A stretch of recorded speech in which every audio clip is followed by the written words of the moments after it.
নির্বাচনী অনিয়ম, ভোট কেন্দ্রে ভোটারদেরকে বাইর করে দিয়ে, এজেন্টদেরকে বাইর করে দিয়ে, এমনকি ভিডিও হয়েছে যে আমরা ভিডিও দেখিয়েছি যে সেই ভিডিওতে সিল মারছে, সেরকম উদাহরণ আমাদের কাছে আছে। এটা নির্বাচনের নামে এই আসনে আপনারা জানেন যে বাংলাদেশে নির্বাচনে একমাত্র আসন যে আসনের কয়েকটি কেন্দ্রের ফলাফল নির্বাচন কমিশন বাতিল করেছিল, ককটেল বিস্ফোরণের মতো ঘটনা ঘটেছে। এরকম একটা জ্বলন্তভাবে প্রমাণ যে যেখানে ধানের শীষের প্রার্থীর এই যে আসনগুলোতে আপনারা সহজেই বুঝে করতে পারেন যে কিভাবে এই নির্বাচনটি হয়েছে এবং আমাদের এই প্রার্থীকে পরাজিত করা হয়েছে। আমরা আদালতের কাছে সমস্ত কিছু প্রমাণ উল্লেখ করেছি। আমি শুধুমাত্র প্রমাণ হিসেবে এই ৭৩টা কেন্দ্রের প্রত্যেকটা সিট আমরা দিয়েছি এবং সেখানে দেখিয়েছি কীভাবে। সর্বশেষ কথাটা বলি, সেটা আপনাদের আরও বোধগম্য হবে। আমার তো মনে হয় বাংলাদেশে এমন কোনো প্রান্ত নেই যে গ্রামে অন্তত কমপক্ষে 50% মানুষ ধানের শীষে ভোট দেয় না। অথচ এখানে রাজবল্লভপুর সরকারি প্রাথমিক বিদ্যালয় একটা কেন্দ্র, সেই কেন্দ্রে জামাতের প্রার্থী ভোট দেখিয়েছে 2557, আর ধানের শীষের প্রার্থী জনাব মোহাম্মদ কামরুল ভোট হয়েছে মাত্র 50। এটা 51 হতে পারতো, 49 হতে পারতো। এইভাবে প্রত্যেকটা কেন্দ্র আমরা দেখেন, আমি প্রত্যেকটা কেন্দ্র ওয়ারি।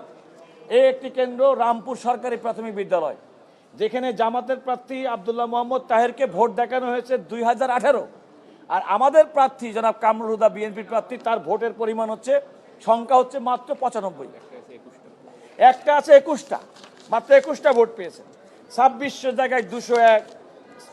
এইভাবে প্রত্যেকটা কেন্দ্র আমরা 73টি এমন কেন্দ্র দেখিয়েছি যে সমস্ত কেন্দ্রে এই যে ভোটের ব্যবধান, সে থেকে সহজে অনুমেয় যে এই কেন্দ্রে এখানে নির্বাচন বলতে যেটা বোঝায়, এটা নির্বাচন হয়নি। প্রার্থীকে এবং তার এজেন্টকে, তার সমর্থকদের, তার ভোটারদেরকে কোনো রকম তো করেই নাই, তারা নিজে।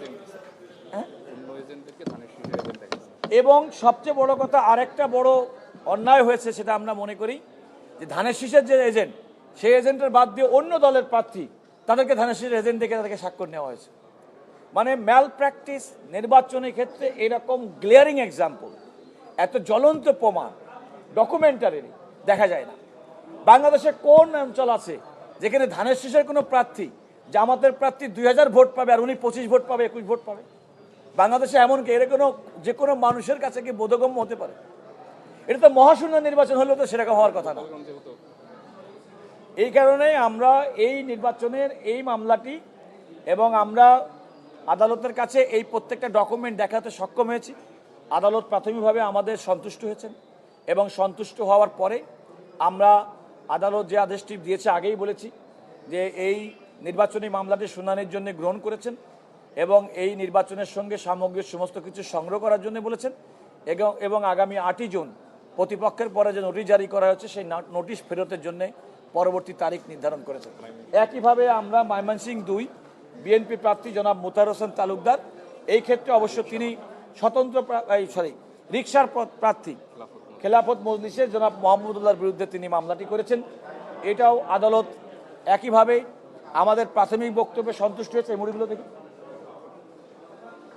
এই যে দেখেন, আমরা এই নির্বাচনে যে অনিয়ম অব্যবস্থাপনা, তার প্রমাণ হিসেবে এই দেখেন নির্বাচনের যে মুড়ি,